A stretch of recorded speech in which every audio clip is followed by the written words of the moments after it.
Hair loss டைம்ல என்னோட hair இந்த அளவுக்கு மோசமா போயிருச்சு. இப்போ இதுதான் என்னோட நேச்சுரல் பேபி ஹேர். அஃப்கோர்ஸ் கண்டிப்பா ஹெல்த்தியான ஃபுட் ஹேபிட்ஸ் எனக்கு எந்த அளவு ஹெல்ப் பண்ணிச்சோ அதே அளவுக்கு ஹெல்ப் பண்ணது தான் இந்த ஹேர் கம்மிஸ்.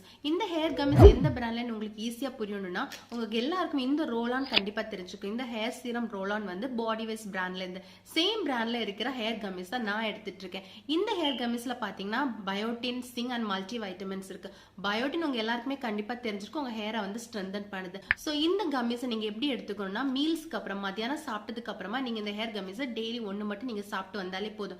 அதுக்காக இந்த ஹேர் கம்மிஸ் மட்டும்தான் சாப்பிட்டா ஹேர் ஃபால்லாம் கண்ட்ரோல் ஆகும், ஹேர் ஸ்ட்ரென்தனிங் ஆயிடும்னு நினைச்சீங்கன்னா அப்படி கிடையாது. நீங்க ஹெல்த்தியான ஃபுட் ஹேபிட்ஸ் எடுக்கிறதுக்கு கூடவே நீங்க இந்த ஹேர் கம்மிஸை சேர்த்துக்கிட்டீங்கன்னா கண்டிப்பா உங்கள்கிட்ட ஹேர், அதாவது பேபி ஹேர்ஸ் வந்து ப்ரொமோட் ஆகுது நீங்களே பார்ப்பீங்க. இப்போ நிறைய பேருக்கு தோணுமே எதுக்கு இந்த ஹேர் கம்மிஸ் எல்லாம் நாங்க எடுத்துக்கணும்னு. உங்க ஹேரை ரீக்ரோத் பண்ணணும்னு நினைச்சீங்கன்னா இந்த ஹேர் கம்மிஸை எடுத்துக்கோங்க.